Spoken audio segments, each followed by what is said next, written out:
모두 제각각 사연이 있고 또 무척이나 놀라운 얘기들도 있어서 저도 재미있게 듣고 있답니다. 그러다 문득 제 이야기도 한번 들려드리고 싶더라고요. 세상에는 더 희한한 일, 충격적인 일들도 많지만 저에게도 나름 놀라운 사건이 있었거든요. 인과응보, 사필귀정이란 교훈도 들어있고요. 제 이야기에 앞서 제 아버지부터 소개해야겠네요. 저의 아버지는 동네에서 모르는 사람이 없었어요. 모두들 아버지를 온달이라고 불렀죠. 저기 온달이 가네. 온달아 어디가? 그렇게 불렀어요. 이유는 아시겠죠? 바보 온달할 때 그 온달이요. 아버지는 2급 지적 장애인이었어요. 지능이 6, 7세 정도밖에 안 되는 사람이었죠. 어릴 때 살았던 집의 옆집 할머니 얘기로는 아버지가 처음부터 지적 장애가 있었던 게 아니었대요. 오히려 10살 정도까지는 공부도 잘하고 생긴 것도 잘생겨서 사람들이 아버지를 보면 연예인해도 되겠다고 했을 정도였대요. 그러던 어느 날 열이 펄펄 끓고 심하게 앓은 이후로 갑자기 지적 장애가 왔다고 해요. 이유도 모르고 그렇게 되어버리고 치료해보려고 백방으로 알아보고 재산도 다 날렸는데 결국 치료를 못했다고 하네요. 외동아들이 그렇게 되어버리고 할아버지는 화병인지 뭔지 원인은 알 수 없지만 일찍 돌아가셨고 할머니 혼자 어렵게 아버지를 키웠대요. 할머니는 그래도 아버지가 자립해서 살 수 있게 본인의 모든 인생을 다 바쳐서 아버지를 교육했고 그 덕분인지 다행히 아버지도 어느 정도 의사소통을 할 수 있고 간단한 일 정도는 할 수 있게 되었다고 해요. 아버지도 나이가 차면서 동네 사람 중 하나가 할머니에게 그래도 남자인데 결혼도 하고 애도 낳고 살아야지 않겠냐고 꼬드겼나 보더라고요. 할머니도 옛날 사람이라 그래도 결혼은 해야지 하고 그 사람이 소개해준 여자를 아버지가 만나게 했대요. 불법 체류하고 있던 나이 어린 조선족 여자였대요. 당시 아버지 나이는 40이 넘었었는데 말이죠. 이유는 짐작하시겠죠? 그 여자는 우리나라 국적을 따기 위해 아버지와 결혼을 했고 할머니는 애를 낳을 때까지 혼인신고를 안 해주겠다고 버텼나 봐요. 애 있으면 도망은 가지 않겠지 하고 생각하셨겠죠. 어쩌면 바보 온달과 평강공주 이야기처럼 바보 아버지를 자기 대신 평생 돌봐줄 착한 여자를 바라셨을지도 모르고요. 하지만 그 여자는 저를 낳고 혼인신고를 하자마자 도망갔다고 들었어요. 여자가 도망간 날 할머니가 충격으로 바로 쓰러지셔서 혼수 상태였다가 얼마 안 가 돌아가셨다고 들었죠. 목도 제대로 못 가누는 아기를 안고 평생의 버팀목이었던 할머니의 장례식을 치렀던 아버지의 심정이 어땠을까요? 장례식장 한켠에서 갓난아기에게 젖병을 물리고서 어르고 달래고 있었을 늙은 아버지의 모습을 몇 번이나 상상해봤어요. 제가 물었어요. 그때 무슨 생각이 들었냐고. 아버지는 엄마를 더 못 본다니 슬펐지만 분유를 먹고 잠이 든 내 아기가 너무 예뻐서 울다가 웃었다. 고 하시더군요. 그래도 할머니 돌아가시기 전 아기 보는 법을 아버지에게 가르쳐 놓았다고 해요. 분유는 어떻게 타라, 기저귀는 어떻게 갈아라, 옷은 어떻게 입혀라. 하지만 지적장애가 있는 아버지에게 그런 일들이 어디 쉬웠겠어요. 다행히 장례식장에 온 할머니 친구분들과 동네 사람들이 혼자 애기 똥기저귀를 들고 고군분투하고 있는 온다리가 딱해서 모두들 한마음으로 도와주셨다고 해요. 장례식을 치르고 온 아버지는 정말 세상에 혼자 남겨진 상황이었고 당시에는 지금처럼 장애인에 대한 인식이나 복지가 잘 되어 있지 않았대요. 그렇지만 다행히도 장례식장에 왔던 사람들이 아버지와 저를 불쌍하게 여기고 매일같이 집으로 번갈아가며 오시면서 돌봐주셨나 보더라고요. 분유나 기저귀 같은 것도 사다 놓고 다른 애들이 입던 옷 같은 것도 가져오고 그랬나 봐요. 사람들의 따스한 인정 덕분에 저는 큰 사고 없이 잘 자랐답니다. 사람들은 아버지와 저를 걱정하는 마음에 몇 번이고 저를 보육원에 맡기는 게 어떻겠냐고 권했나 봐요. 하지만 온순한 성격의 아버지는 그때마다 크게 화를 내면서 그런 소리 할 거면 나가라! 고 소리를 질렀나 봐요. 아버지는 자기가 어떻게 해서든 아기를 먹여 살릴 거라고 자기 아들이라고 저를 끌어안고 절대 안 뺏기려고 했대요. 그 서술에 다들 두 손 두 발 다 들었다고 하더라고요. 지적장애가 있는 아버지가 저를 키운다는 건 기적에 가까웠어요. 어느 것 하나 쉬운 일이 없었겠죠. 하지만 아버지는 정말 모든 노력을 기울여서 저를 키워냈어요. 느리더라도 삼시세끼 밥과 반찬을 다 해서 자기가 직접 먹이고 걸음마를 땐 제가 다칠까봐 집 구석구석 위험한 부분들을 꼼꼼하게 보수했어요. 한겨울에 연탄을 떼야 하는데 연탄을 살 돈이 떨어지고 나면 아버지는 매일 밤 저를 품에 안고 집에 있는 모든 이불과 옷을 덮여서 재우곤 했다고 하더라고요. 그러한 지극정성 속에서 저는 어디 하나 아픈 곳이나 다친 곳 없이 건강하게 자랐고 아버지가 일하는 동안 아버지 등에 업혀 온 동네를 돌아다니게 되었어요.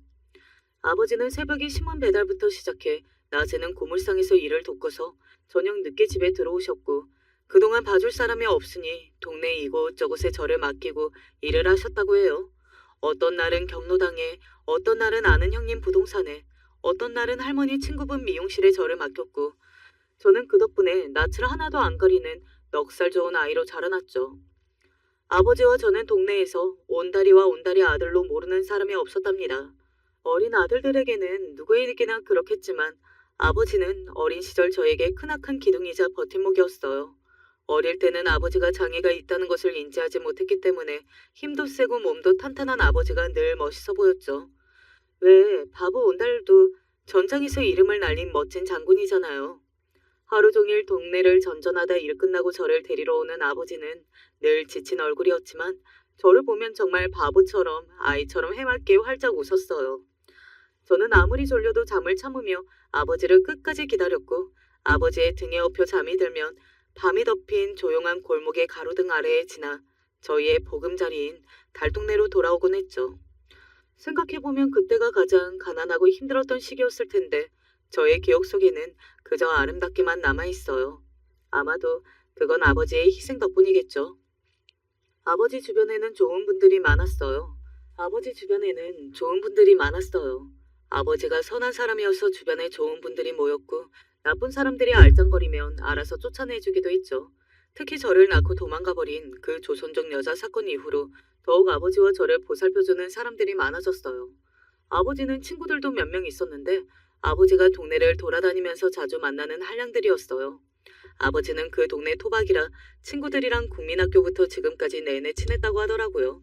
아버지가 일했던 철물점이나 저를 맡겼던 부동산, 슈퍼 등등 모두 아버지의 친구분들과 연결된 곳들이었고 그분들의 도움으로 저도 잘 클 수 있었던 거죠. 제일 자주 만나고 도움도 많이 받은 사람들도 아버지의 친구들이었어요. 아버지 친구들은 저희 집에 종종 놀러와서 같이 저녁을 먹고 술을 마시다가 거나하게 취해서 돌아갔어요. 취하면 모두들 저에게 용돈이라며 꼭 돈을 한 알음씩 주고 가서 저는 그 돈들을 저금통에 모아놓은 게 나름의 재미였죠. 그중에 늘 저에게 꽤 많은 돈을 쥐어주면서 꼭 아버지에게 효도해야 된다. 고 신신당부하셨던 삼촌이 있었어요. 그 삼촌은 다리에 크게 상처가 나 있었는데 어린 시절에 다 같이 도롱뇽 잡는다고 동네 뒷산에 갔다가 그 삼촌과 아버지만 낙오되어 길을 잃어버렸대요. 그러다 밤이 되어버렸고 아무것도 안 보여서 걷다가 미끄러져 다리에 깊은 상처가 나버렸대요. 자긴 이제 죽었구나 하고 있었는데 아버지가 그 삼촌을 들쳐업고 어찌저찌 산을 내려왔다나 봐요. 그래서 그때부터 자기 생명의 은인이라고 아버지가 진짜 단순무식하게 업고 내려오지 않았으면 조난당했던지 피 다 흘리고 죽었던지 했을 거라고 하더라고요.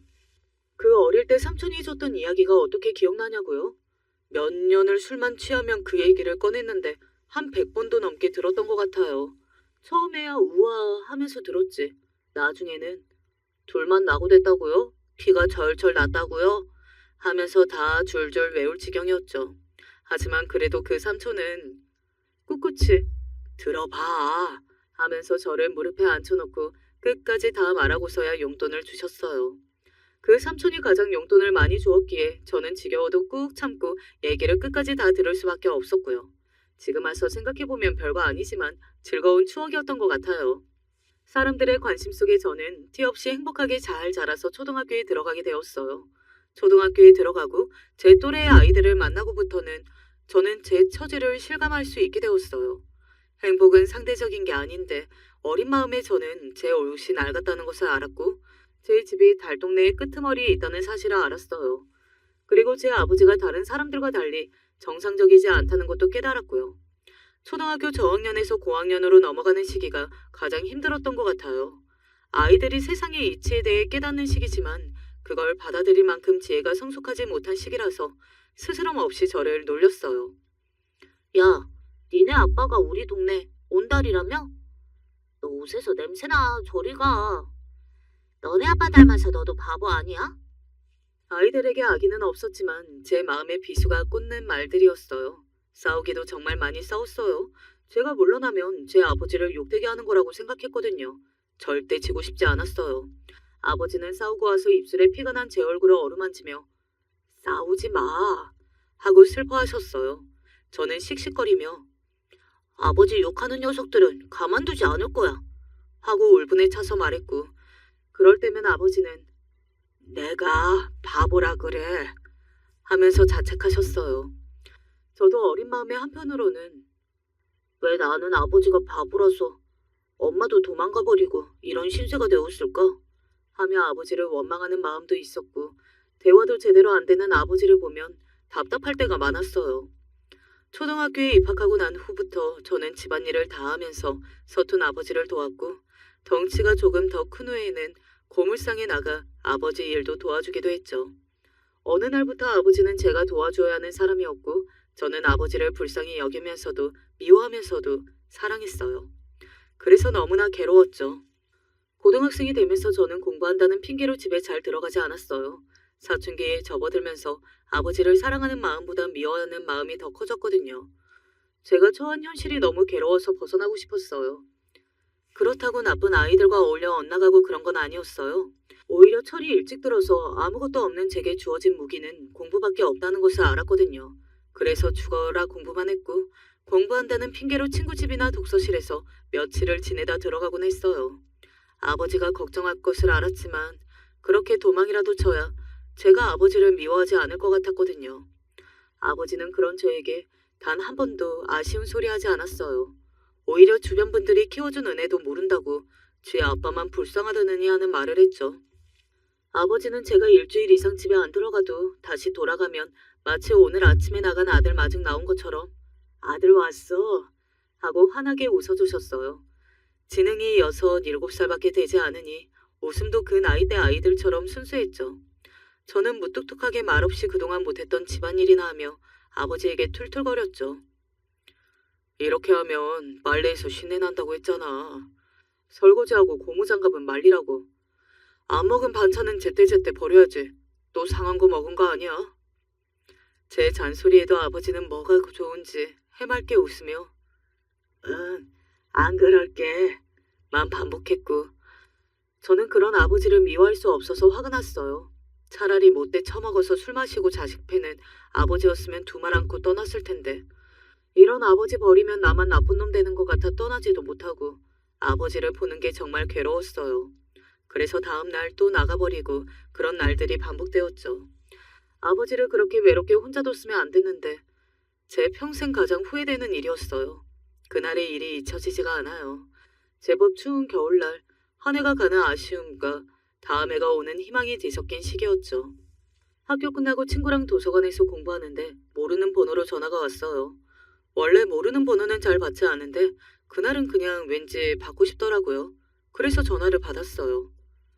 여기 356-79번지 사시는 분 아드님이시죠?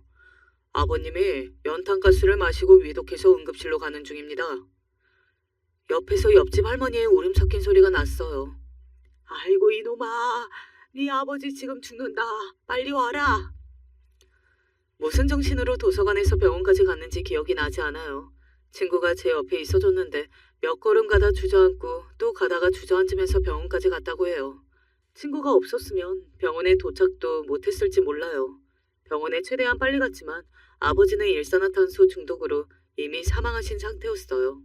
저희 집은 그때까지도 연탄을 떼서 난방을 했는데 연통에 균열이 있었나 봐요. 그래서 일산화탄소가 새어나왔고 매일 눈이 오나 비가 오나 새벽같이 나왔던 아버지가 출근을 안 하고 연락도 안 되자 고물상 사장님이 직접 찾아왔대요. 그렇게 아버지의 시신이 발견되었던 거죠. 아버지는 혼자 계실 때는 연탄값도 아낀다고 절대 불을 떼지 않았어요. 그런 아버지가 왜 연탄불을 뗐을까요? 제가 올까봐 저를 기다리면서 방을 따뜻하게 데워놓으셨던 거겠죠. 아기일 때 저를 늘 품에 안고 자던 아버지였으니까요. 그 사실이 저 때문에 아버지가 돌아가셨다는 죄책감이 견딜 수 없었어요.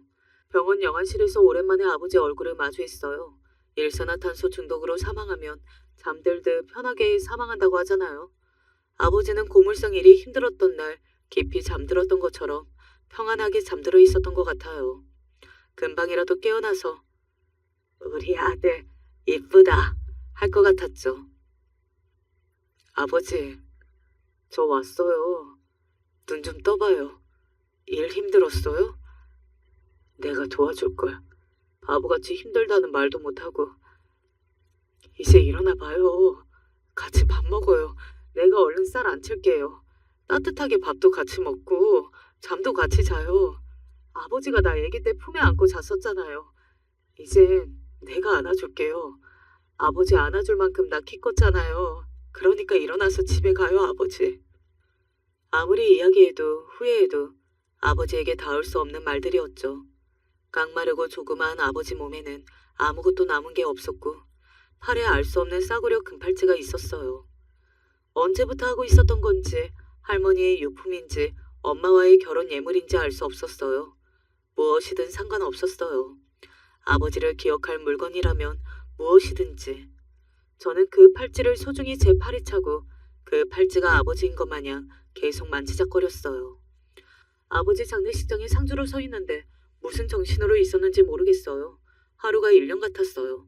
연탄 말고 보일러로 바꾸자고 좀 더 강하게 얘기했더라면, 아르바이트해서 돈이라도 벌어서 좀 더 좋은 집으로 이사했더라면, 제가 집에 매일 들어갔더라면, 아버지한테 연락 한번 해봤더라면. 누가 무슨 말을 해도 들리지 않고 끝도 없는 후회 속에서 눈물만 하염없이 흘렀어요.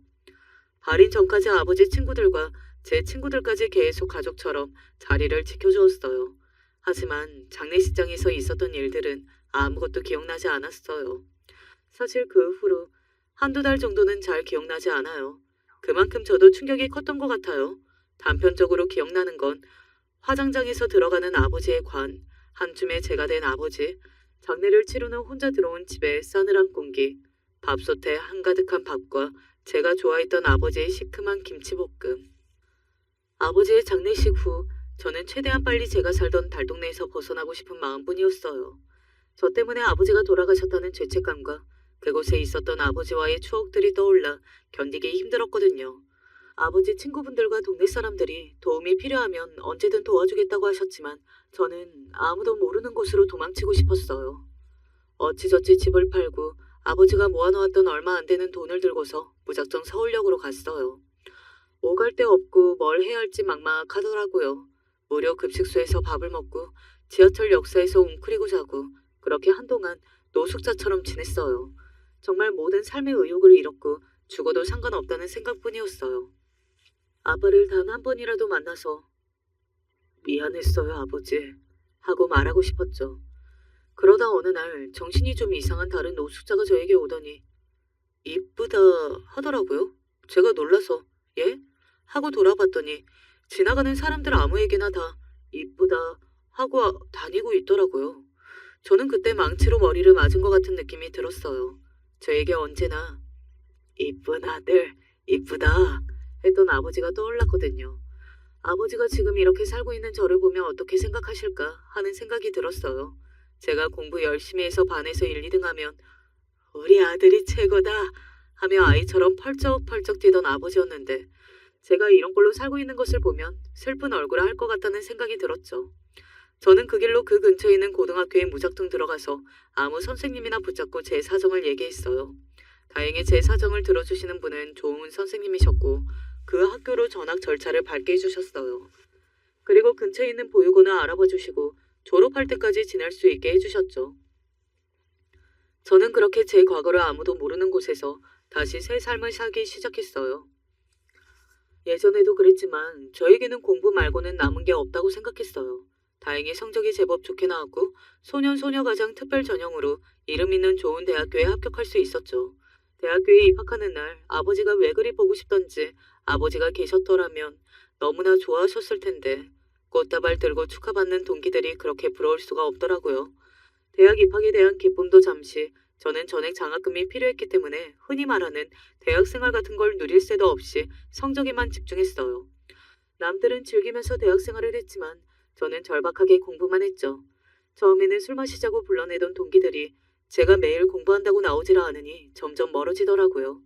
저도 친구들과 놀고 연애도 하고 여행도 다니면서 대학 생활을 누리고 싶었지만 저에게는 어마어마한 액수의 등록금이 그 무엇보다 두려웠어요.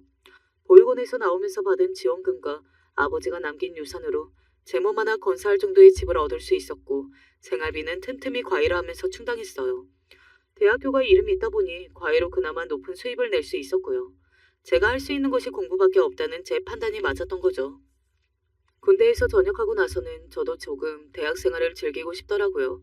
그래서 전역 후 첫 학기 때는 사람들도 만나고 술자리도 몇 번 가졌어요. 하지만 나이 많은 복학생이 낄 자리도 없었고 시험 공부를 해야 하는 기간이 되면서 자연스레 다시 혼자가 되었죠. 그런데 학교를 다니던 중 사람들이 저에 대해 수군거리는 듯한 느낌을 받게 되었어요. 처음에는 과민 반응이겠지 했는데 어느 날 후배 하나가 대놓고 물어보더라고요. 선배님, 혹시 소년소녀가장 특별전형으로 합격하셨어요? 제가 그렇다고 얘기했더니 저를 측은하게 바라보며 아, 그럼 그 얘기가 맞네? 하더라고요. 제가 무슨 얘기냐고 묻자 선배 아버지가 장애인이셨는데 돌아가셔서 특별전형으로 들어온 거라고 해서요. 라고 대꾸하더라고요.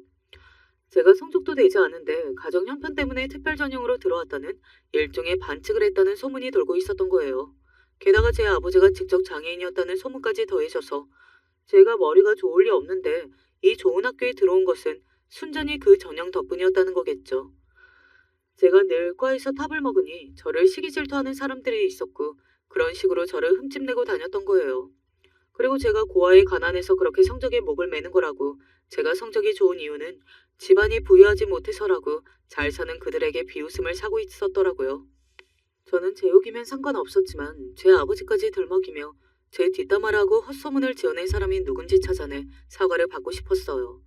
저녁 후 초반의 술자리에서 제 과거를 궁금해하는 선후배들이 있어서 술김에 너무 다 이야기했던 것이 화근이었죠. 그래서 그 술자리에 있었던 사람들에게 일일이 집요하게 물어보면서 그 소문을 낸 사람을 찾아냈어요. 마지막 학기를 앞둔 저보다 몇 학번 위의 선배가 소문의 근원지였어요. 선배와 만난 저는 왜 그런 소문을 냈냐고 물었어요. 사과만 하면 그냥 넘어갈 생각이었죠. 그런데 그 선배는 오히려 화를 내며 내가 없는 얘기했냐? 너 그 전형으로 들어온 거 맞잖아. 솔직히 그거 가난한 애들 봐주는 제도 아니야? 우린 이 대학교에 들어오려고 몇 년 동안 학원의 과외에 얼마나 쏟아부었는데 가난하다는 이유로 봐주는 건 우리한테 너무 억울한 제도 아니냐? 우리가 불만 좀 가질 수 있지. 그런다고 선배한테 찾아와서 이렇게 꼭 따져야겠어? 가난한 것들이 피해망상이라도 있는 건지. 하, 이래서 같이 학교 다니기 싫다니까. 선배의 말에 저는 어이가 없고 기가 막혔어요. 저와 학교에 다니면서 저런 생각을 가지고 있었다는 사실이 그리고 그런 생각을 다른 사람들도 가지고 있었다는 사실이 화가 났죠. 심지어 저는 제 실력으로 당당히 들어왔는데 말이에요. 선배님, 자기가 실력이 안 된다고 다른 사람을 폄하하고 깎아내리는 건 옳지 않죠. 게다가 남의 불행한 가정사를 그렇게 쉽게 입에 올리는 것도 경우가 아니고요. 선배님이 이 대학교에 오려고 얼마나 돈을 쓰셨는지 모르겠지만 그 돈이 아까우시면 지금이라도 술 먹고 놀기만 할 게 아니라 저처럼 악착같이 공부하세요. 뒤에서 뒷담화나 하지 말고요. 제가 따지고 들자 그 선배는 이 새끼가 어디서? 하고 저에게 주먹부터 날렸어요. 저도 지지 않고 선배의 주먹을 맞받아쳤죠. 저와 선배가 뒤엉켜서 싸우자 주변에서 달려들어 말렸어요. 뒤에서 남 험담이나 하는 비겁한 성격의 사람들은 이미 어릴 때부터 많이 봐왔고 그런 애들과 싸우는 데에는 익숙해져 있었거든요. 그런 비겁한 사람들은 대부분 앞에서는 말도 못하는 나약한 사람들이니 싸움은 그 선배가 저에게 맞고서 주랭랑을 치면서 싱겁게 끝났어요. 그 자리에 모인 사람들에게 저는 당당하게 성적을 공개하고 저 선배가 잘못된 소문을 냈으니 바로 잡았으면 좋겠다 고 얘기했죠. 그 사건이 있고서 그 선배도 마지막 학기라 학교에 나오지 않았고 더 이상 제 출신 문제로 수군대는 사람들은 보지는 못했지만 그날 이후 학교 사람들은 눈에 띄게 저를 피하더라고요. 저에게 맞은 그 선배는 과 사람들과 인맥이 넓은 사람이었고 그 선배가 헛소문을 냈다는 것보다 후배가 선배를 때렸다는 것 그리고 제가 고아에 가난하다는 게 소문이 나면서 은근히 무시하는 사람들이 더 늘어났어요. 억울한 감이 없지 않았지만 그런데 신경 쓰고 있기에 당장 공부나 과외 아르바이트 등 해야 할 일들이 많았기에 외면하기로 했어요. 저는 학교를 졸업하면 바로 좋은 회사에 취직할 수 있도록 성적도 만점 가까이 유지했고 자격증도 잔뜩 따놨어요. 어찌 보면 가장 빛나는 나이인 20대 중반 청춘의 시기를 저는 미래를 보며 치열하게 살았고 그러한 노력 덕분에 조기 졸업을 하고 취업난에도 어렵지 않게 한 번에 취업에 성공할 수 있었어요. 제가 들어간 회사는 설명하자면 조금 복잡하지만 간단히 설명드리자면 공장에서 사용하는 거대한 터보 엔진에 들어가는 부품을 전문적으로 만드는 곳으로 대중적으로 알려진 회사는 아니지만 세계적으로 수출하는 거대 기업이었어요. 오래된 회사라 조금 보수적이고 경직된 분위기는 있었지만 신입임에도 굉장히 좋은 대우를 받을 수 있는 곳이었고 전망도 밝아 취직하고서 세상을 다 얻은 기분이었죠. 신입 교육을 받고 난 후 저는 무역 분야 쪽으로 배치를 받았어요. 첫 출근해서 배정받은 자리에 앉아 조금 긴장되고 떨리는 마음을 진정시키고 있는데 제 옆자리에 직속 선배인 대리님이 앉으시더라고요. 저는 첫인상 점수를 잘 받기 위해서 씩씩하게 웃으며 안녕하십니까 선배님 하고 인사했는데 직속 선배의 얼굴을 보고서 온몸에 핏기가 싹 가시는 느낌을 받았어요. 그 선배가 바로 제 뒷담화를 하다가 저에게 맞고 도망갔던 학교 선배였거든요. 그 선배는 당연히 제가 자기 직속 후배라는 것을 미리 알고 있었겠죠. 어쩌면 일부러 저를 자기 밑으로 둔 것일 수도 있고요. 제 인사를 받은 그 선배는 저를 보고 비릿하게 웃으며 손을 내밀었어요. 잘해보자 후배님. 악수를 하면서 유난히 제 손을 꽉 잡은 선배를 보며 저는 회사 생활이 순탄치 않을 것을 예감했어요. 선배의 괴롭힘은 집요하고 다양했어요. 한 일주일 동안은 저에게 아무것도 알려주지 않고 아무것도 시키지도 않았어요. 정말 멀뚱멀뚱 책상 앞에 앉아있다가 퇴근하라는 말을 안 해줘서 혼자 우두커니 앉아있다 다른 선배가 왜 안 가고 있었냐고 한 적도 있고요. 갑자기 밑도 끝도 없이 이거 처리해 하면서 일거리를 줘놓고 뭘 물어보면 네가 알아서 해야지. 일일이 내가 그걸 다 알려줘야 해? 하면서 아무것도 알려주지 않기도 했죠.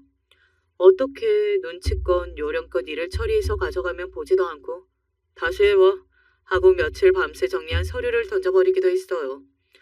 일부러 일을 처리해야 하는 날짜를 잘못 알려줘서 며칠 밤을 새서 처리한 일들을 보고하면 이거 지금 당장 안 해도 되는데 하고 어이없게 만들기도 했고 반대로 다른 일을 하고 있으면 그거 왜 아직까지 안 하고 있었어? 내 얘기 귀등으로도 안 듣나? 하면서 갑자기 일을 던져놓을 때도 있었어요. 그 선배의 괴롭힘에 대해 적자면 정말 끝도 없을 거예요. 인사 안 받는 건 기본이고 식사할 때 원래 직속 선배와 같이 먹는 게 전통인데 패거리를 만들어서 저를 꼭 혼자 먹게 하더라고요. 그런 사소한 부분들은 그냥 무시하고 넘어갈 수 있었지만 제가 일이 손에 익기 시작하면서부터는 자기 일을 저에게 모두 떠넘기기 시작했어요. 저는 제 일도 꽤 많은 편이었는데 선배의 일까지 다 처리해야 하는 데다 선배가 제대로 알려주지 않으니 모르는 부분이 많아서 실수도 많이 하고 욕도 많이 먹었어요. 긍정적으로 보자면 그러면서 빠르게 일을 배웠다고 볼 수 있지만 그런 괴롭힘이 몇 달이 지속되자 저도 사람인지라 진짜 미쳐버릴 것 같더라고요.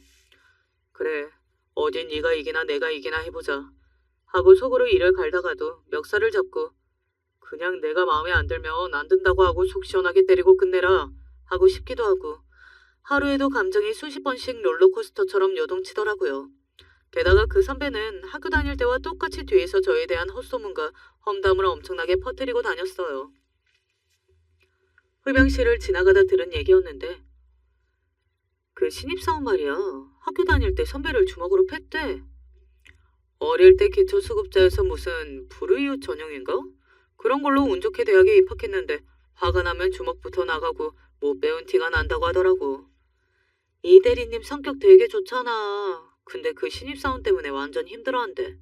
일을 하나부터 열까지 다 가르쳐줘야 되고 신입이 일해 오면 자기가 새로 다 해야 된다고. 아유, 신입 하나 잘못 들어와서 그게 무슨 고생이래. 진짜 기가 막힌 일이었죠. 예전 일에 대해서 반성도 없이 대학교에서 냈던 소문까지도 그대로 다 퍼뜨린 것도 모자라서 일은 제가 다 하고 있는데 마치 자기가 다 하고 있는 것처럼 소문을 낸 거예요. 억울해서 펄쩍 뛰고 싶은 심정이었어요. 하지만 예전에 대학교 다닐 때 경험을 비춰봤을 때 소문이 사실이 아니라고 해봐도 사람들은 진실보다는 가까이 있는 사람과의 관계를 더 중요시한다는 것을 깨달았어요. 그래서 저는 제가 그게 사실이 아니라고 해명해봤자 저만 손해라는 것을 알고 있었기 때문에 차라리 시간이 지나 제가 일을 잘한다는 인정을 받으면 헛소문도 자연스레 사라지겠지 하고 인내하기로 했어요. 흔들려봤자 저만 손해라고 생각하면서요. 제가 선배 때문에 스트레스를 많이 받을 때면 회사 옥상 한 구석에 가서 바람을 쐬면서 화를 식히는 장소가 있었어요. 거기서 혼자 벽을 치기도 하고 욕설을 하기도 하면서 스트레스를 풀었죠. 그런데 어느 날 제가 여느 때와 같이 화를 삭히고 있는데 허름한 옷을 입은 할아버지가 오셔서 캔커피 하나를 주시더라고요. 신입 같은데 일하기 힘들지? 하시면서 저를 위로해 주셨어요.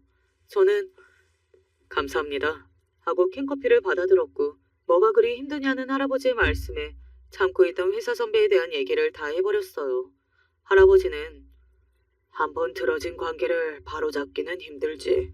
하지만 언젠가 자네의 노력을 사람들이 다 알게 될 거야. 기운 내게 하면서 위로를 해주셨죠. 저는 왠지 저희 아버지 또래같이 보여서 괜히 눈물이 핑 돌더라고요. 아버지가 살아계셨으면 이렇게 저를 응원해줬을 텐데 그분은 제가 눈물을 닦자 아이고 사내 대장부가 그런 일로 눈물을 보이나 하시면서도 저의 어깨를 토닥여 주셨고 저는 돌아가신 아버지가 생각나서요 하고 대답했어요. 그분은 저를 안쓰럽게 보다가 저를 한번 안아주고 힘내라면서 가셨어요. 저는 아버지를 만나고 온 것처럼 다시 힘이 났고 선배의 괴롭힘을 견디며 회사 생활을 계속할 수 있었죠. 날이 갈수록 선배의 괴롭힘은 더 노골적으로 되었어요. 제가 보고서를 만들어가면 보지도 않고 빡빡 찢어서 다시 해와 하질 않나? 일이나 미팅이 있는데 저에게 다 맡기고 자기는 사우나에 다녀오질 않나? 저에게 구두를 닦아오라거나 쓰레기통을 비우라거나 하는 심부름을 시키질 않나? 보는 사람들도 아무리 밉보였다고 해도 저렇게까지 하는 건 좀 심하지 않나? 하는 목소리가 나올 정도였어요. 제가 퇴사하겠다고 할 때까지 저를 괴롭힐 모양이었지만 저는 누가 이기나 해보자 하는 심정으로 도끼를 품고 계속 버텼어요. 어떻게 여기까지 왔는데 절대 저런 사람이 원하는 대로 해줄 수 없었죠. 그렇게 1년이 다 되어가던 어느 날 결국 일이 터지고야 말았어요. 선배가 알려준 납기일과 거래처가 말한 납기일이 달랐던 거였어요. 저도 몇 번이나 납기일을 확인했지만 선배가 연락이 되지 않아 미리 준비만 해두고 있었는데 갑자기 거래처에서 확인 전화가 와서 전 부서가 비상이 걸렸죠. 최대한 납기일을 미루고 공장을 밤낮으로 돌리고 여기저기 사과하고 다니면서 겨우 납기일을 많이 지나지 않고 맞출 수 있었어요. 그런데 선배가 위에 보고하면서 모든 것을 제 탓으로 돌리면서 자기는 전혀 잘못이 없다고 발뺌하더라고요. 보름 정도를 정말 밤잠도 설쳐가며 모든 사람들이 자기 실수 때문에 고생했는데 다 제 탓이라고만 하니 저도 억울함을 넘어서 분노가 들끓더라고요. 특히 얼마 후에 인사고과가 있을 예정인데 저만 잘못했다고 하면 불리할 게 뻔했죠. 물론 그간 쌓인 것들도 있었고요. 그래서 그주 회식 자리에서 저는 작정하고 처음으로 선배를 따로 불러내서 따졌어요. 이번 일은 분명히 선배가 납기일을 제대로 알려주지 않아서 생긴 일이잖아요. 위에서 오해 없게 정확히 말씀해 주세요. 선배는 피식 웃으며 저를 툭툭 치며 비아냥거리더군요.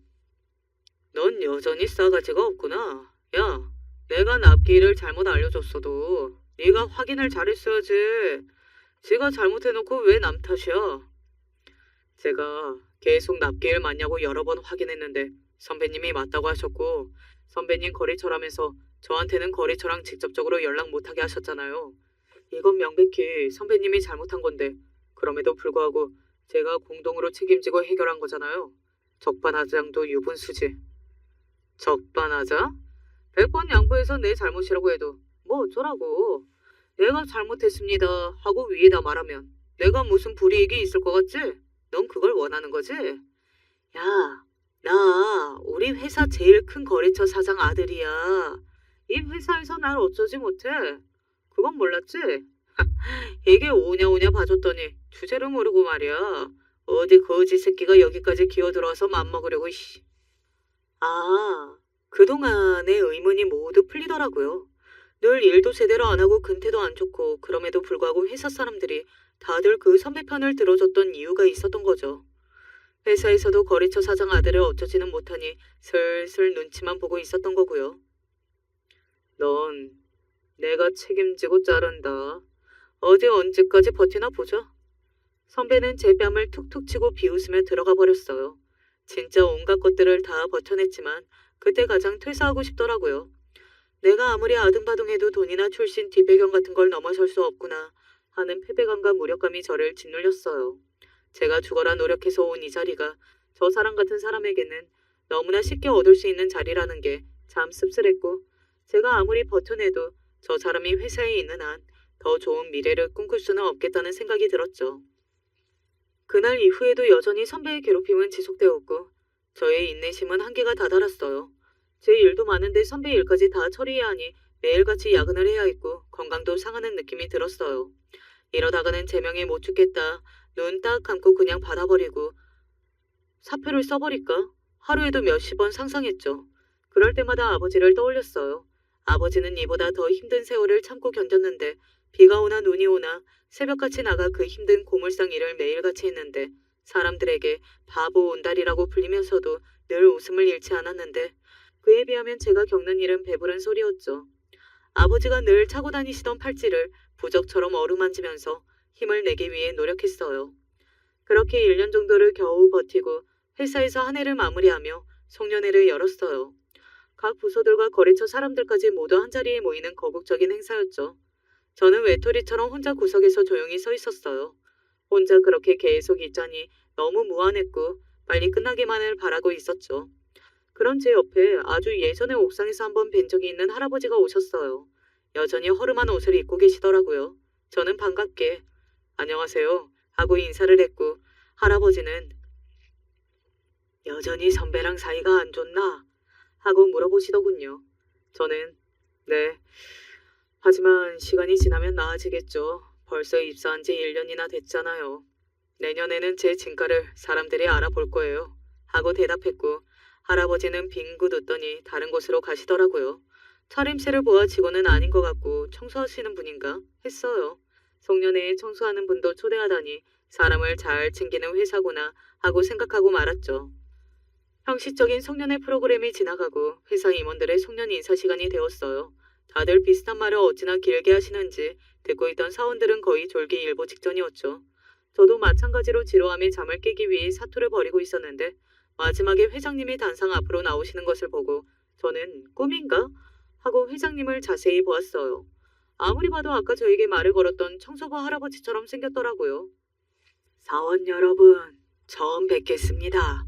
하면서 말씀을 하시는데 목소리도 그 할아버지셨어요. 저는 혼란에 빠져서 잠도 확 달아나 버렸고 제가 본 게 맞은지 계속 할아버지를 지켜보았어요. 저와 같은 때에 들어온 신입사원들 모두 회장님을 처음 본다는 분위기였고 원래 회사에서 저렇게 편하게 돌아다니셔서 신입들은 회장님을 만나도 모르고 다니는 게 이 회사 전통이다. 하는 다른 부서의 선배의 말을 들었어요. 그럼 그분이 진짜 회장님이란 말인가? 저는 처음에 놀랐다가 옥상에서 제가 그 선배를 욕하고 화풀이했던 장면을 회장님이 보셨다는 것에 망했다 하는 생각부터 들더라고요. 어느 회사 회장님이 사수 욕하는 신입을 좋게 보시겠어요. 저는 충격에 멍하니 시간을 보내고 있다가 프로그램이 다 끝나자 자리에서 일어났어요. 다른 직원들은 다 같이 술을 마시러 간다고 형식적인 느낌이긴 했지만 같이 가자고 권하더라고요. 그래도 회사 다니면서 첫 번째 송년회니 참석이라도 하자 생각했고 가기 전에 화장실에 들렀죠. 하필 거기에 선배가 있더라고요. 저를 보더니 뭐야 안 가고 있었어? 혹시나 회식 따라올 생각하지 마. 기분 잡치니까. 하고 툭 밀치며 가버렸어요. 참담한 기분으로 화장실에서 볼일을 보고 손을 씻는데 화장실 칸에서 나온 누군가가 말을 걸었어요. 아직도 그 선배가 괴롭히나? 그거 참 못된 선배구만. 고개를 돌려보니 회장님이었어요. 저는 소스라치게 놀라서 회장님, 제가 그동안 실례가 많았습니다. 하고 얼른 인사를 했어요. 회장님은 사람 좋게 웃으시며 내가 그냥 지나가는 할아버지면 선배 뒷담하는 게 실례가 아니고 회장님이면 실례가 되는 건가? 하시더라고요. 제가 안절부절 못하면 손을 모으고 서 있자 얼른 하던 거 마저 하게 하셨어요. 저는 불편한 마음으로 소매를 걷고 손을 씻는데 회장님이 제 손목을 뚫어져라 보시더라고요. 그게 뭔가? 회장님은 아버지의 유품인 제 팔찌를 보고 계셨던 거였어요. 사실 제 나이에 안 맞는 싸구려 팔찌긴 했죠. 자네 혹시 그 팔찌 어디서 났나? 하는 회장님의 질문에 아, 이건 제 아버지 유품입니다. 하고 답을 하자 회장님이 믿을 수 없다는 표정으로 저를 빤히 바라보셨어요. 저는 영문을 몰라 회장님을 바라보며 엉거주춤 서 있었는데 회장님이 자기 팔목을 걷어 보이셨어요. 놀랍게도 회장님 팔목에도 제 손목에 있는 아버지의 팔찌와 같은 팔찌가 둘러져 있었어요. 제가 멍하니 팔찌와 회장님을 보고 있자 회장님이 더듬거리며 제 손을 잡았어요. 이거 온다리와 우리 친구들끼리 맞춘 우정 팔찌인데 네가 진짜 온다리 아들 맞아? 머리부터 발끝까지 온몸에 얼음을 뒤집어 쓴 듯한 느낌이 들었어요. 정말 오랜만에 들어보는 아버지의 별명이었거든요. 제가 천천히 고개를 끄덕이자 회장님은 저를 부둥켜 안고 오열하기 시작했어요. 아이고 이놈아, 어디 갔었어? 이제 찾았네. 온달아, 네 아들 이제 찾았다. 아버지가 돌아가시고 저는 도망치듯 그 동네에서 빠져나왔었죠. 저는 기억을 못하지만 장례식 내내 아버지 친구분들이 제 곁을 지켜주셨다고 하더라고요. 그리고 내내 저희 아버지들이 되어주겠다고 마음 편히 떠나라고 아버지의 영정을 보며 약속하셨다고요. 그랬는데 제가 갑자기 동네를 떠나버리고 아무에게도 연락하지 않아서 아버지의 친구분들이 백방으로 저를 찾아다녔나 보더라고요. 하지만 끝내 찾지 못했고 지금까지도 마음의 짐으로 남아있으셨다고 하셨어요. 어디 가서 죽은 건 아닌가, 고생하고 사는 건 아닌가 하고 말이에요. 그랬는데 제가 바로 눈앞에 있었는데도 몰랐다고 회장님은 오열하며 저를 계속 쓰다듬으셨어요. 온다리가 너를 내 회사에 갖다 놨구나. 아들 좀 봐달라고. 근데 내가 몰라봤구나. 내가 바보였어. 옛날에 제가 어릴 적 저를 무릎에 앉혀놓고 아버지가 자기를 구해줬다는 얘기를 수백 번 했다는 삼촌이 있었죠. 회장님이 바로 그 삼촌이었어요. 그때도 항상 돈을 많이 주셨던 기억이 나는데 알고 보니 이 회사가 바로 회장님의 아버지가 설립하신 회사였고 회장님은 얼마 전 회장 자리를 물려받으셨다고 하시더라고요. 회장님은 자기 다리에 상처를 보여주시면서 울먹이셨어요. 그리고 제가 수백 번 들었던 그 이야기를 또 해주셨죠. 이 상처는 말이야. 예전에 너희 아버지랑 나랑 뒷산에서 길을 잃었는데. 회장님이 화장실에서 한참을 안 나오자 수임비서가 조심스레 들어왔어요. 저 회장님 무슨 일 있으십니까? 아 그래. 내가 너무 붙잡고 있었구만 그래. 어디로 갈 건가? 저는 대답을 못하고 우물쭈물하고 있었어요. 원래는 송년회 회식 자리에 가려고 했는데 그 선배가 오지 말라고 못을 박아놨으니까요. 제가 망설이고 있자 회장님이 이유를 짐작하신 것 같더라고요. 저와 선배가 하는 말을 다 들으셨을 테니까요. 회장님은 수행 비서에게 직원들 회식 자리에 값세. 내가 우리 직원들 오래 수고했다고 독려 좀 해줘야지. 하시더니 저를 끌고 차에 태우셨어요. 회식 자리에 도착해서 회장님이 들어가자 직원들이 모두 놀라서 자리에서 일어났어요. 회장님은 웃으며 제 손을 잡고 들어와 저를 자기 옆에 앉히셨죠. 직원들이 다들 놀라서 웅성거리더군요. 회장님은 그동안 우리 회사를 위해 있어줘서 고맙네. 특히 신입사원들이 고생이 많았을 거야. 내가 바빠서 미리 소개를 못했는데 여기 이 친구는 내 아들일세. 그러니 앞으로도 잘 부탁하네. 회장님은 제게 귓속말로 온달이랑 약속했으니 내 아들이지? 하고 눈을 찡긋하시더군요. 회장님의 폭탄 발언에 모두들 충격을 받았고 저 역시 놀랐어요. 특히 끝쪽 자리에 앉아있던 선배의 얼굴이 경악으로 물드는데 그 얼굴을 보면서 솔직히 그동안 묵은 체중이 전부 다 내려가는 기분이었어요. 회장님은 폭탄 발언을 하고 나가셨고 저도 뒤따라 나갔어요. 다른 선배 하나가 왜 그냥 가? 같이 술 한잔 하고 가지. 하면서 저를 붙잡더라고요. 이것저것 물어보고 싶었던 게 많았겠죠. 저는 제 사수가 오지 말라고 하셔서요. 저는 이만 가보겠습니다. 하고 자리를 빠져나왔어요. 사람들이 제 말을 듣고 다들 선배를 주목했고 선배는 사색이 되어 있더군요. 그 얼굴을 뒤로하고 저는 회장님 차에 따라 탔어요. 저를 보는 회사 사람들의 시선을 뒤로하고서요. 회장님과 저는 정말 오랜만에 저와 아버지가 살던 집을 찾아갔어요. 옆집 할머니도 예전 그대로 사시더군요. 달동네는 곧 재개발돼서 없어질 거라고 하셨어요. 제가 놀던 골목길, 아버지가 다니던 고물상 모두 이제는 재개발을 앞두고 인 적이 없었죠. 아버지와 살던 집도 너무 낡아서 들어가지도 못할 정도였어요. 회장님은 왜 제가 이곳을 떠났었는지 물었고 저는 저 때문에 아버지가 돌아가셨다는 생각에 괴로워서 외면하고 싶었다고 말씀드렸어요. 회장님은 네 탓이 절대 아니다. 네 아버지도 절대 그렇게 생각하지 않을 거야. 하시며 눈물을 훔치셨어요. 아유, 불쌍한 온달이. 아들놈이 이렇게 훌륭하게 자란 걸 보면 얼마나 기뻐할까. 앞으로는 내가 온달이라고, 내가 아버지라고 생각해라. 이제야 내가 밤에 두 발 뻗고 잘 수 있겠구나. 너와 회장님은 밤새도록 막걸리를 주거니 받거니 하면서 아버지와 있었던 옛날 일들을 이야기했어요. 그러다가 문득 잠이 들어버렸죠. 꿈속에서 아버지는 제 볼을 어루만지며 이쁘다 아들, 이쁘다 해주셨어요. 저는 아기가 되어 아버지 품에 안겨 아버지의 냄새를 맡았고 아버지는 저를 안고 토닥토닥 해주셨어요. 꿈이었지만 참 따스했죠. 다음 날부터 회사를 다니는데 분위기가 180도 바뀌어 있었어요. 모두들 저를 보며 진짜 회장님 아들이냐고 물었고 저는 솔직하게 아버지들끼리 굉장히 친하셔서 저를 아들처럼 대하신다고 얘기했죠. 어쨌든 회장님이 저를 그렇게 챙기는 모습을 봤으니 모두 저를 함부로 대하지 못했고 어떤 사람들은 눈에 띄게 저에게 접근하더군요. 그리고 문제의 선배는 저와 눈도 마주치지 않다가 갑자기 업무 시간에 따로 얘기를 좀 하자면서 옥상으로 불러냈어요.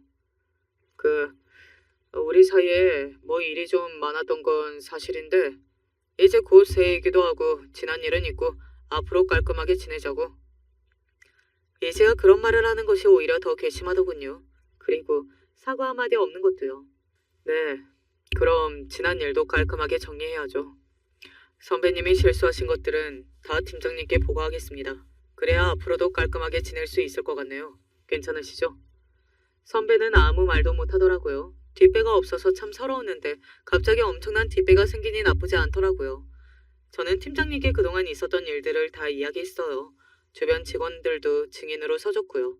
안 그래도 제가 너무 심하게 당해서 그동안 안타까웠는데 거래처 사장 아들이라 밉보일까봐 말을 못했다고 미안하다고 하더라고요. 그전까지는 슬금슬금 저를 피해 다니던 사람들이었는데 말이죠. 사람 참 간사하죠. 하지만 뭐 그게 사람 사는 거니까요. 그 이후로 저는 더 이상 스트레스 받지 않고 회사 생활을 할 수 있었어요. 제 업무만 하니까 훨씬 편했고 선배가 자기 일을 다 떠넘겼던 덕분에 다른 동기들보다 훨씬 빨리 일을 처리할 수 있었죠.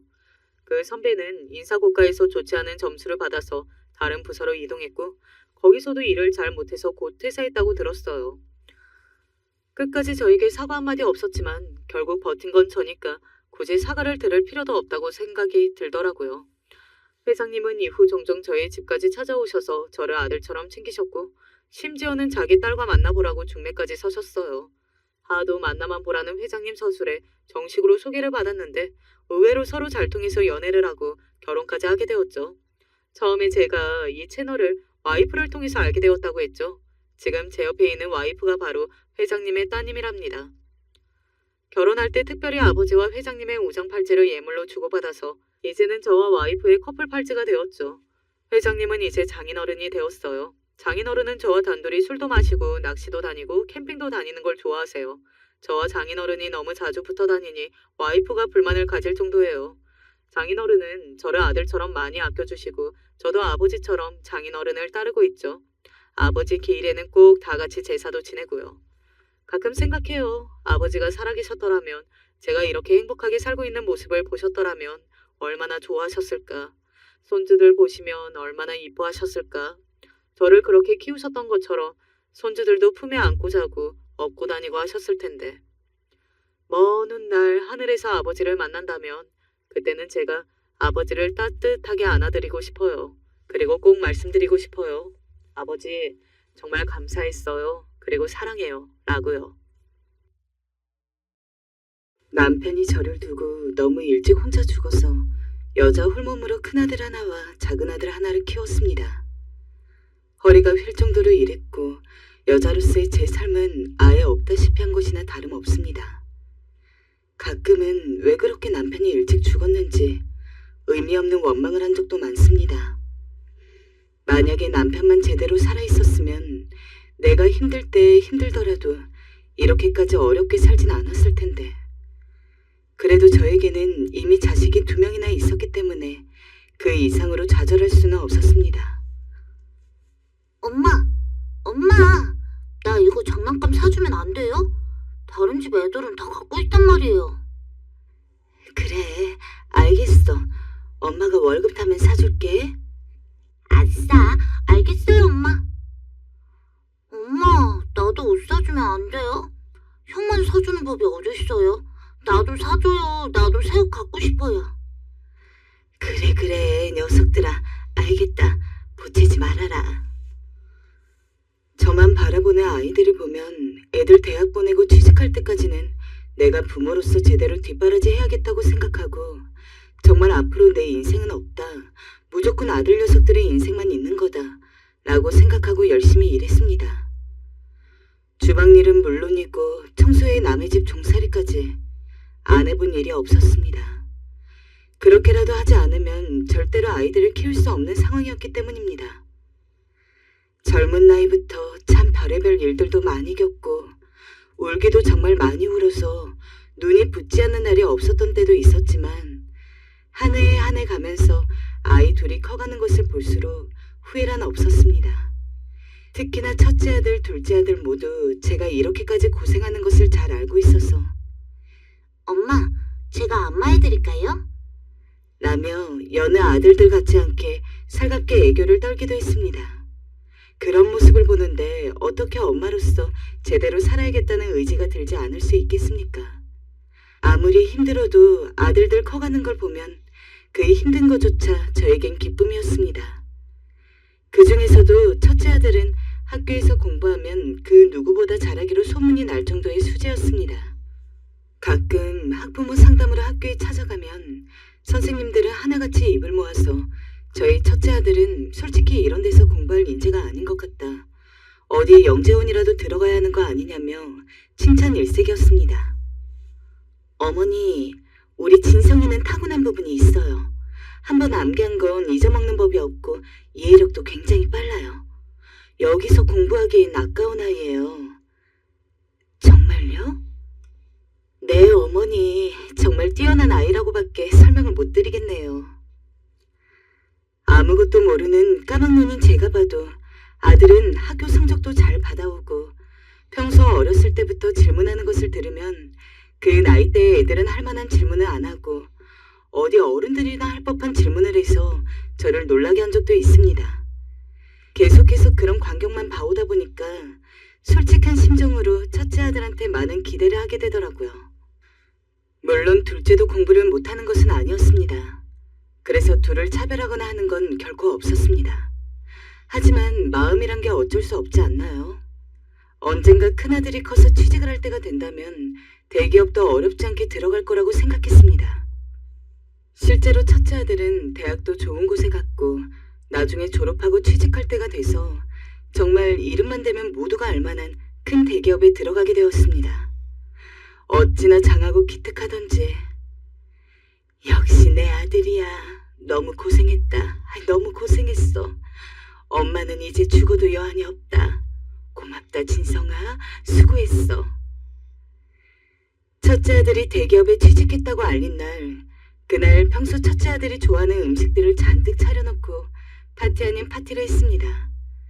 당시 둘째 아들 역시 취직을 했기에 둘째가 좋아하는 김치찌개, 소고기 육전까지 한 상 가득 차려서 세 가족이서 정말 배 터질 때까지 식사를 했습니다. 이제 애들도 다 커서 취직을 한 만큼 제가 더 이상 할 일은 없다고 생각했습니다. 하지만 첫째 아들이 취직을 한 지 2달이 채 되지 않은 상태에서 갑자기 저한테 그러더라고요. 엄마, 나 퇴사했어요. 아니, 이제 취직한 지 2달밖에 안 됐는데 벌써 무슨 퇴사야? 회사에서 무슨 일 있었어?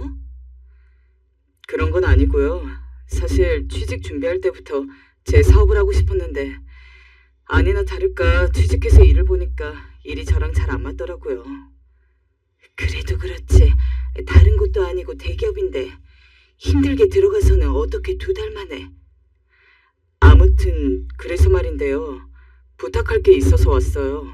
어머니께만요. 아무한테도 말씀하지 마셨으면 하고요. 돈 좀 빌려주세요. 5천만 원 정도요. 5천만 원이나? 아니, 그리 큰 돈을? 네, 사업 시작하려면 돈이 필요한데 대출하기엔 무리가 있고요. 엄마가 해주셨으면 해요. 해줄 수 있죠? 제가 잘 되면 배로 갚아드릴게요. 첫째 아들은 제게 5천만 원을 빌려달라고 요구를 했습니다. 그러면서 덧붙이더라고요. 본인 아내한테도 비밀이라고요. 아들은 다른 사람들보다 일찍 결혼을 한 상황이었습니다.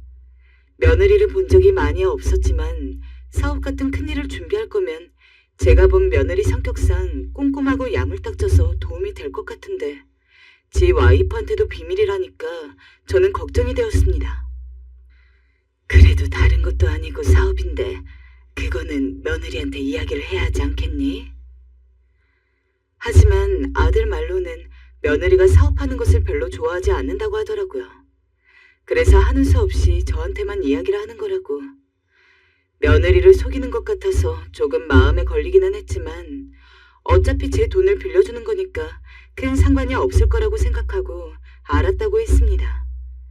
그리고 큰아들을 너무 믿었기에 성공을 의심치 않았습니다. 엄마, 지금 일도 못하고 있고 남은 건 이 집 하나야. 잘못되면 큰일 나는 거 알지? 어머님, 걱정하지 마세요. 너무 감사합니다. 제가 성공하고 꼭 배 이상으로 갚을게요. 저만 믿으세요. 싱글벙글한 첫째 아들은 몇 달 동안 그 사업이라는 것을 하는지 엄청 바빠 보였습니다. 연락을 해도 자기 너무 바빠서 통화하기 힘들다고 하고, 허나 무소식이 희소식이라고 아들이 잘 일을 하고 있었기 때문에 별다른 문제가 없을 거라고 생각을 했습니다. 그래서 내심 마음을 놓고 있었죠. 하지만 그래서는 안 되었나 봅니다. 그로부터 3달이 더 지난 뒤 며느리에게서 연락이 왔습니다. 어머님, 진성 씨한테 5천만 원 빌려주셨어요? 왜 저한테 말도 안 하셨어요? 맞다. 미안하다, 아가. 너에겐 비밀로 하라 해서 입을 못 열었다. 그런데 무슨 일 있니? 어머니, 그 사람 큰일 났어요. 사업 확장하려고 무리하게 여기저기 알아보다가 사기꾼한테 걸려서 그동안 번 돈까지 다 날려버렸다고요. 그러게 왜 저한테 말씀을 안 하셨어요? 뭐라고?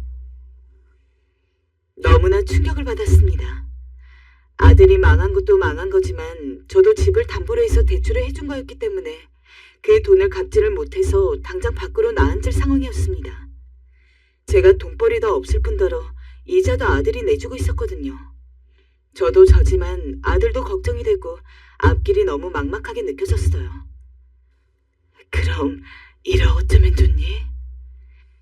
그때 한숨만 푹푹 쉬고 있는 제게 며느리가 어머님, 그럼 저희랑 같이 사는 걸로 해요. 하더군요. 남편 때문에 이렇게 되신 거잖아요. 저희랑 같이 살아요, 어머님. 며느리가 그리 말해준 덕분에 간신히 길거리 노인네 신세를 면할 수 있었습니다. 하지만 다른 것도 아니고 큰아들한테 돈 빌려줬다가 망한 걸 큰아들 와이프가 선심 써서 이렇게 얹혀 살게 된 상황에 제가 어디 얼굴을 떳떳이 들 수가 있겠습니까? 솔직히 처음에는 눈치를 엄청 보게 되더라고요. 며느리가 저를 눈치 주는 성격도 아니었습니다. 근데 노인네 자존심이 뭔지 괜시리 더 틱틱거리게 되고 그러더라고요. 그런데도 며느리는 그런 저에게 화 한 번 낸 적 없습니다. 오히려 무슨 친딸처럼 매일같이 저에게 와가지고는 어머님, 어머님 하면 누구보다 잘 대해주었죠. 어머님, 여기가 뭉치셨네요. 제가 안마해드릴게요. 어머님, 오늘은 저랑 같이 장 보러 가요. 매일 어머님 혼자 가시게 하기 죄송해요. 솔직히 굳이 거기서 누군가가 눈치를 봐야 한다면 저인 게 맞다고 생각했는데 며느리는 오히려 제 눈치를 봤습니다. 본인도 알고 있었을 거예요. 제가 그 집에 들어와서 괜히 눈치 보며 제대로 기 한 번 못 펴고 있다는 것을요. 그리고 그런 저를 위해서 오히려 본인이 눈치를 보는 거였습니다.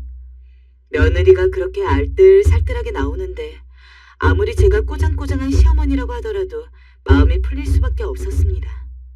며느리는 정말로 저에게 잘해줬거든요. 솔직히 자기 일 하겠다고 나서다가 말아먹은 큰아들 때문에 완전히 눈치를 안 볼 수는 없었지만 그래도 며느리 덕분에 큰아들 집에서 사는 게 조금은 편했습니다. 정작 아들은 어땠냐고요? 매일 밤만 되면 술을 먹었습니다. 그리고 신세 한탄만 했어요. 제가 말리면 일하고 들어와서 어떻게 술을 안 먹냐는 말을 늘어놓으면서 말이죠. 아들은 술을 먹으면 못된 말버릇이 나왔어요. 끊임없이 욕설을 했고 죽고 싶단 말을 반복했어요. 내가 그때 사기꾼에 걸리지만 않았어도, 그 새끼한테 걸리지만 않았어도 지금쯤 떵떵거리고 살았을 텐데 이게 대체 뭐 하는 짓인지. 여보, 제발 술 좀 그만 먹어요. 건강에도 안 좋은 거 왜 자꾸 마셔요? 그런다고 없던 일이 돼요? 어떻게든 재개해야죠. 남편 술 먹는데 네가 왜 간섭질이야? 시간 남으면 가서 술이나 더 사와. 에이, 더러운 집구석.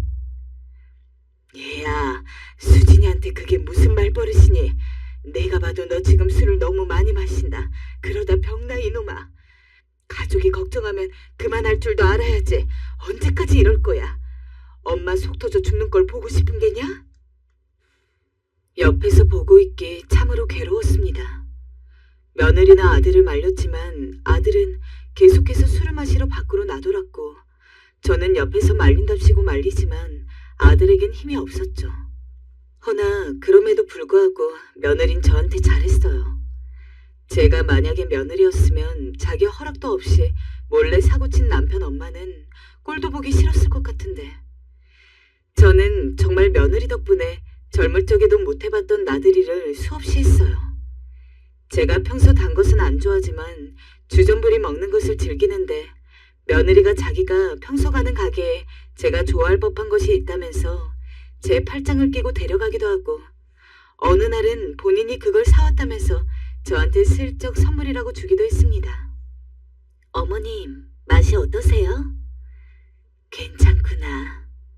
다행이다. 어머님이 좋아하실 줄 알았어요. 앞으로 간간히 사다 드릴게요. 아휴, 뭐 그런데 돈 쓰니. 됐다. 원체 무뚝뚝하고 표현을 잘 못하는 저인지라 비록 며느리가 뭐래도 건조한 반응밖에 내보일 수는 없었지만, 며느리는 그래도 저를 무척 좋아해줬습니다. 그러던 어느 날은 제가 며느리를 볼 면목이 없어 슬쩍 미안하단 말을 했어요. 미안하구나. 내 아들놈 때문에 네가 고생이 많은 것 같다. 나도 제가 왜 저러는지. 아니에요, 어머님. 지금 이 일도 실패를 처음 해봐서 잠깐 방황하는 거예요. 금방 재개할 거예요. 조금만 기다려봐요, 우리.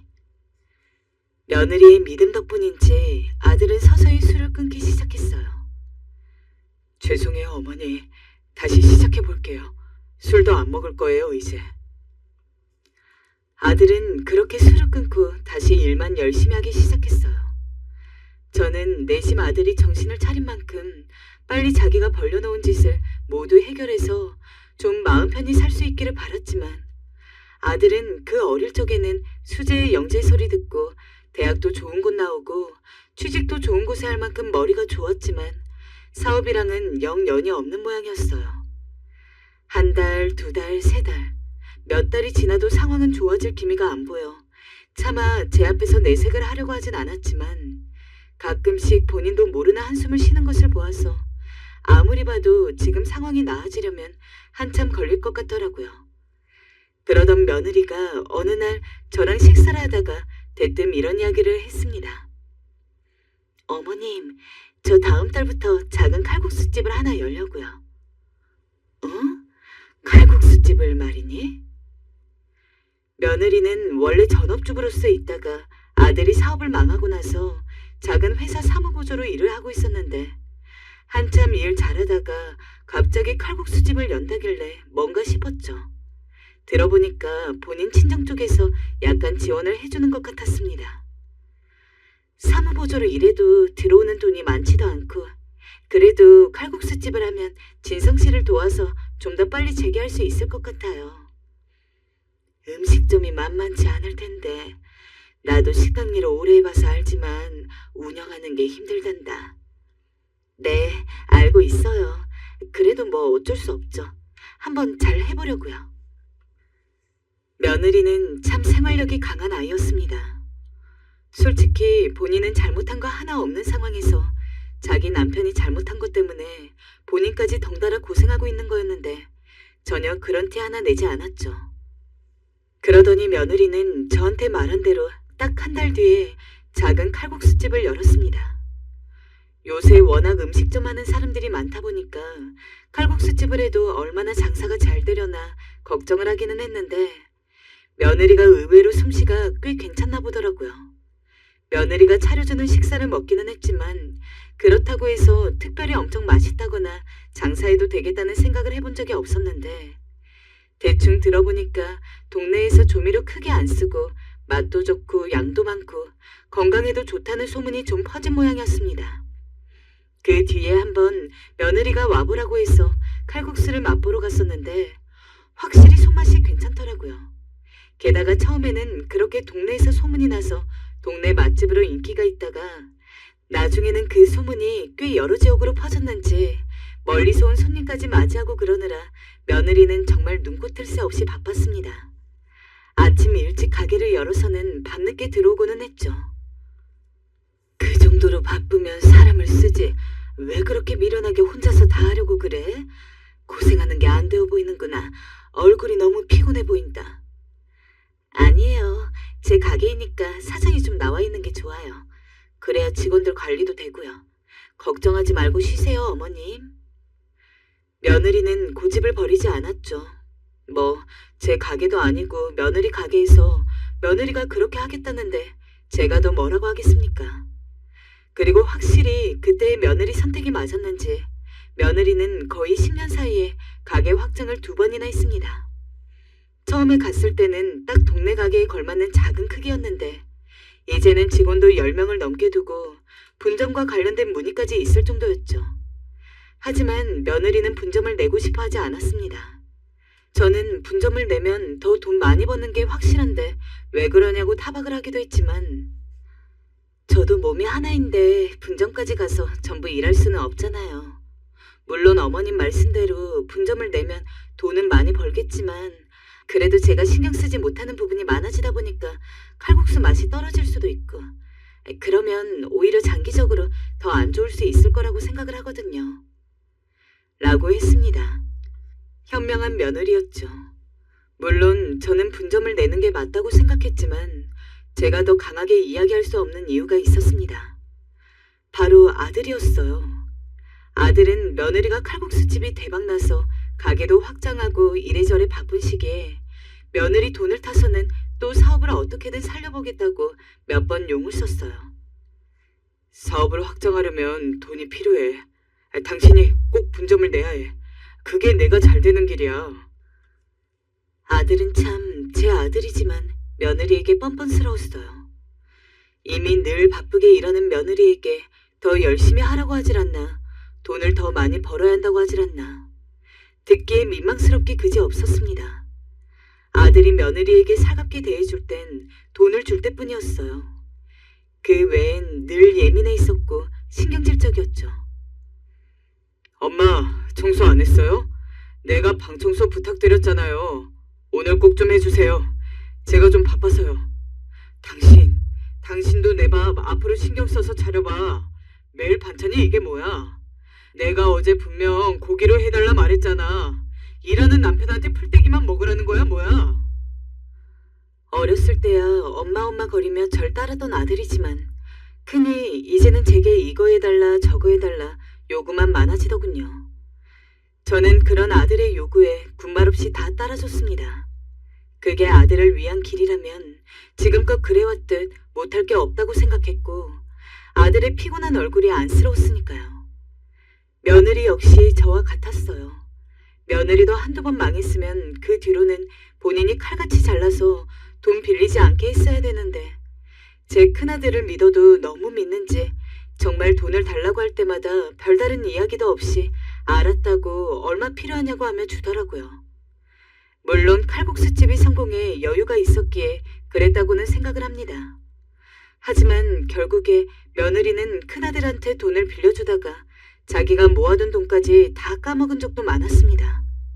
어느 날은 못 참은 며느리가 한 소리를 했지만 아들의 반응은 기가 막혔어요. 아니, 네가 여자면 남편을 잘 내줘야 하는 거 아니야? 어디서 큰 소리를 내? 그리고 내가 잘 되면 너도 좋은 거 아니야? 네 돈 좀 까먹었다고 그걸 그리 아까워하냐? 돈은 또 벌면 되지. 에휴, 치사한 것. 여보, 말 좀 가려해요. 어머님 앞에서 그런 말 하는 거 부끄럽지도 않아요? 내가 언제 아깝다 했어요? 나도 속상하니까 한마디 한 거잖아요.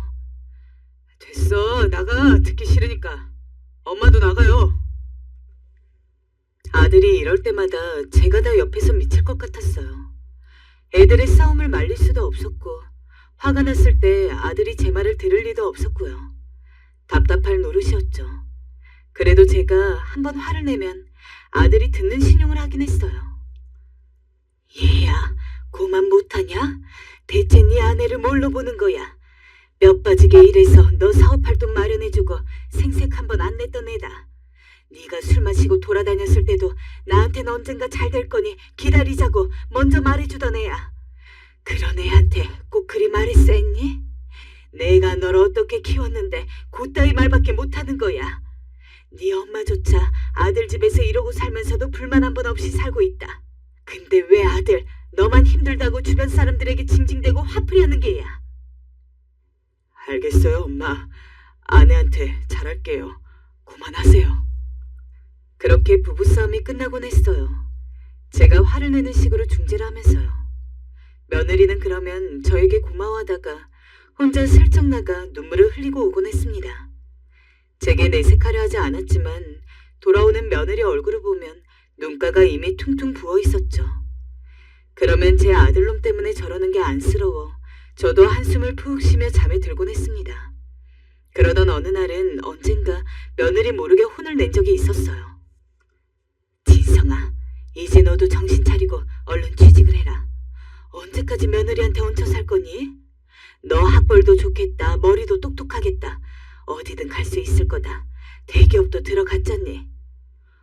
얹혀 살다니요? 누가 얹혀 살아요? 저 돈 벌고 있어요. 이번 기회만 잘 잡으면 이거 대박 날 거라고요. 왜 저를 안 믿어주세요? 그리고 제가 이 나이에 가긴 어딜 가요. 저 써주는 데 없어요. 대기업에 들어간 건 다 옛날 일이라고요. 엄마도 아내가 돈 좀 버니까 거기에 붙고 싶어요? 그러냐고요? 아니, 안 믿어주는 게 아니라 진성아. 아들이 얼마나 그날 길길이 날뛰었는지 모릅니다. 제 눈앞에서 물건까지 집어던질 기세로 화를 내는데 처음으로 아들이지만 무서움을 느꼈어요. 아마 겪어보지 못하신 분들은 모를 거예요. 내 아들이 무섭다는 느낌. 저는 나이 먹어 처음 느껴보았어요. 서럽기도 했죠. 왜 내 손으로 키운 아들에게 그런 감정을 느낀다는 것 자체가요.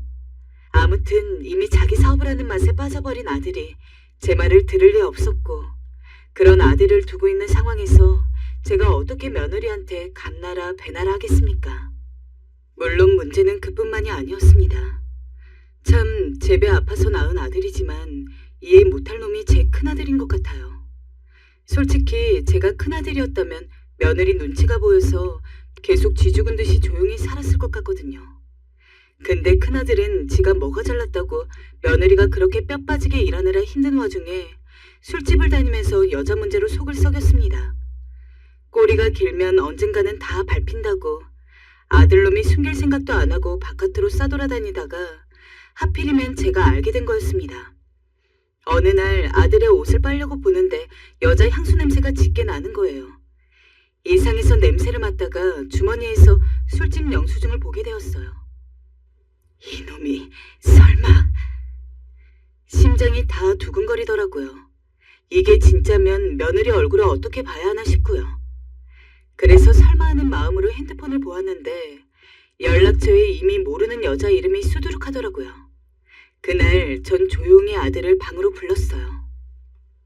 얘, 너 바람피니? 이거 뭐니? 너 대체 뭔 짓을 하고 돌아치는 거야?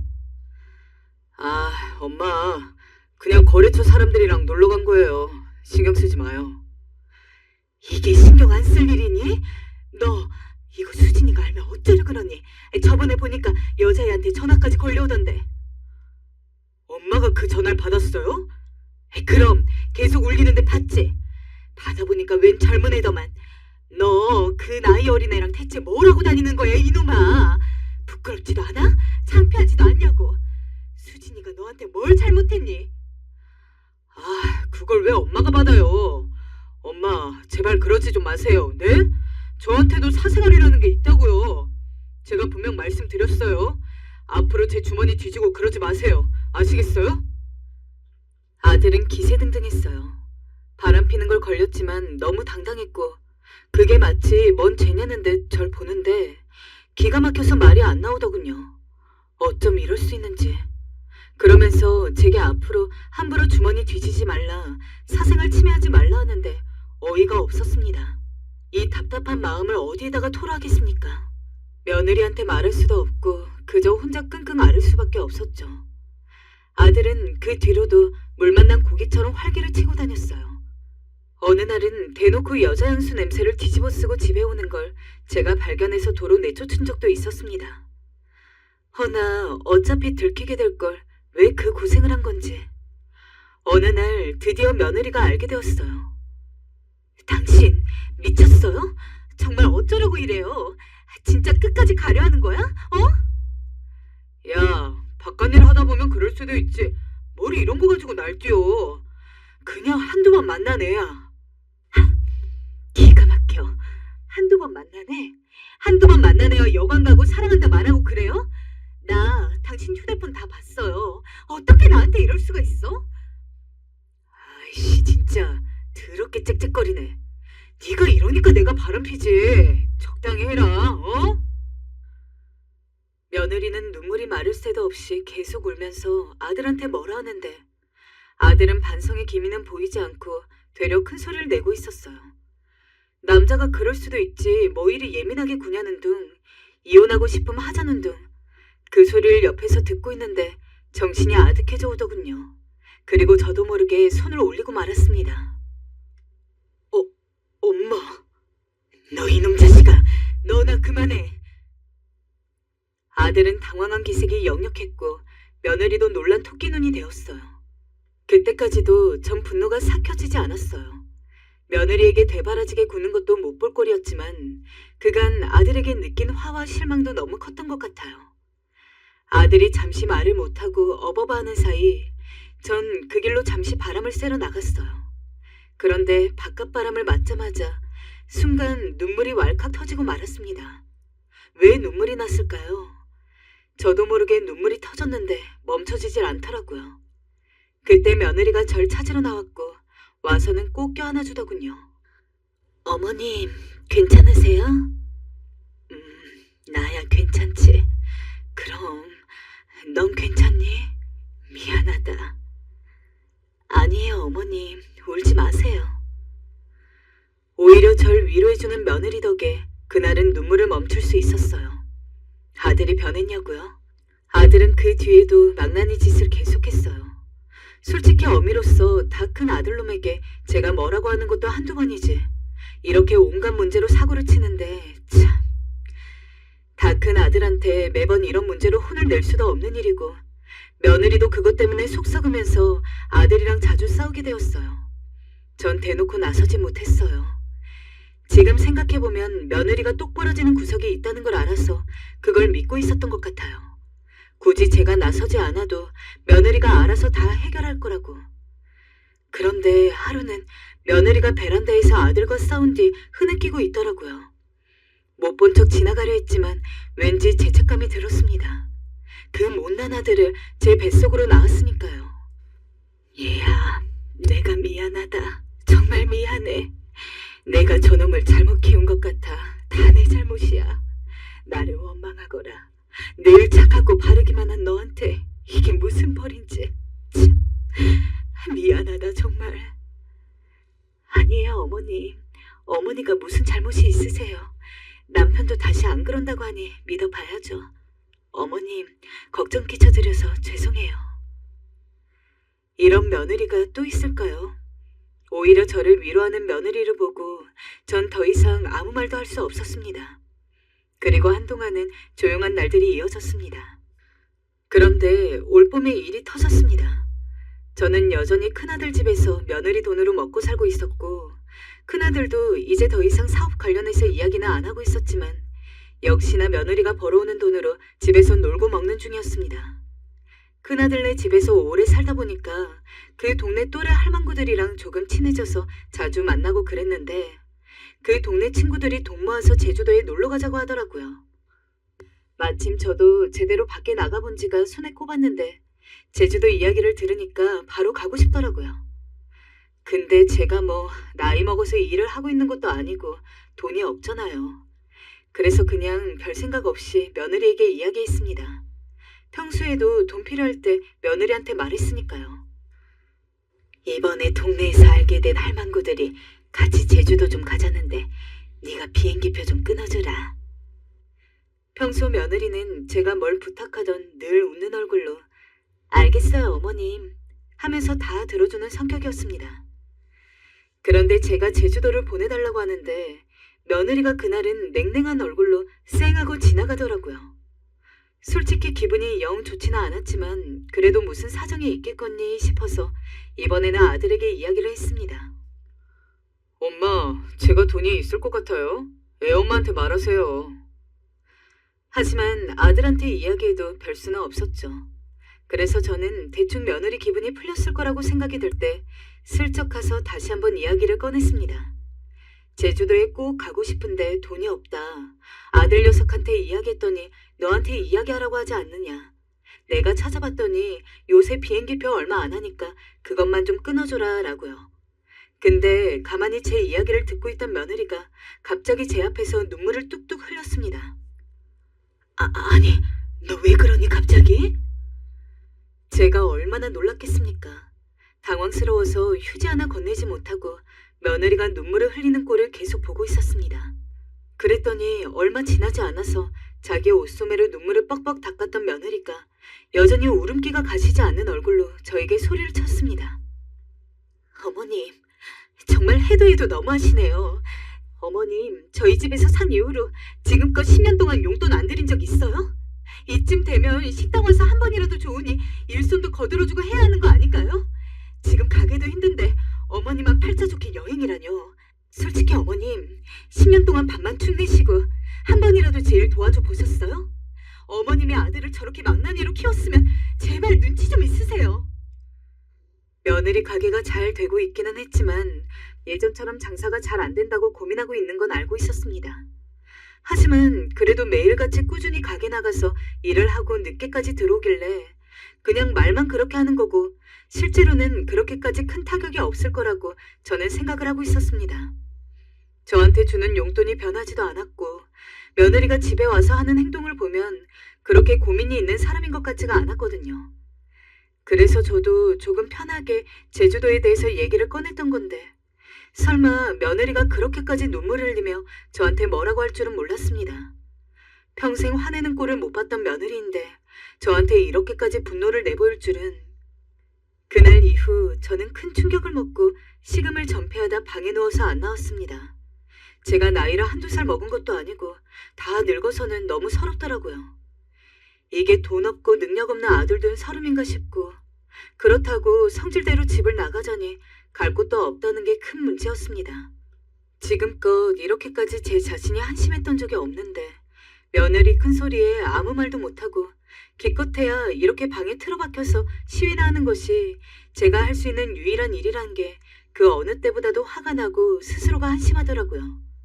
그나마 며칠 뒤에 며느리가 자기가 너무 잘못했다고 어머니한테 그렇게 화를 냈으면 안 됐는데 순간 분노를 참을 수가 없어서 터진 거라고 사과를 하더군요. 어머님, 정말로 너무 죄송해요. 제가 잠깐 미쳤었나 봐요. 정말 죄송해요. 용서해 주세요, 어머님. 며느리 마음 이해 못하는 거 아닙니다. 저도 그때는 성질 좀 죽이고 앞으로는 그냥 그러지 말라는 식으로 하고 넘어갔어야 됐는데 그때는 안 그래도 서러운 와중에 며느리가 먼저 사과를 하니까 왠지 모르게 기고만장해져가지고는 며느리한테 오히려 소리를 질렀습니다. 너 힘든 거 몰라줘서 미안하다. 그리고 10년 동안 밥만 축 내고 일손 못 도와줘서 미안하고 근데 아무리 아들이 못났다고 해서 어른에게 그런 막말을 해야 네 속이 시원했니? 너도 늙어봐라. 남는 건 자존심밖에 없어. 그런데 넌 내 자존심을 갈기갈기 찢어놨다. 미안하지만 꼴도 보기 싫으니까 가라.